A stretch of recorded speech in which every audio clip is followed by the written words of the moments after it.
বাড়ির থেকে বেরোলে সবাই জিজ্ঞেস করে টাকা ঢুকেছে, টাকা ঢুকেছে, শুধু টাকাই আর টাকা। Hello everyone, I am Shreya. আবার একটা ভিডিও নিয়ে চলে এসেছি। এখন বিকেল 5টা মতন বাজে। ঈশান এখন ওর মামাদের সাথে ফুটবল খেলছে। এখানে ফুটবল খেলা হচ্ছে, কিন্তু ফুটবলের বলটা নেই। আগের দিন আমার গোলাপ গাছে ফুটবলটা লেগে লিক হয়ে গিয়েছে। ওরা এখন বোতল দিয়েই কাজ চালিয়ে নিচ্ছে। তারপরেই আমরা চলে গিয়েছিলাম আমাদের বাড়ির সামনে যে গার্ডওয়ালটা আছে সেখানে।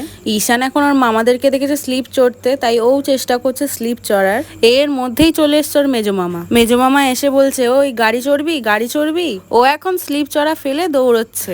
গাড়ি চড়তে যে ও এত ভালোবাসে, এইরকম বিকেলের সময় আগেও দুদিন ওকে গাড়ি চাপিয়েছে। ওই জন্যই আজ বলাতে 1 মিনিটও লেট করিনি, গাড়িতে অমনি উঠে পড়েছে। গাড়িতে উঠেই আগে আমাকে টাটা দিচ্ছে।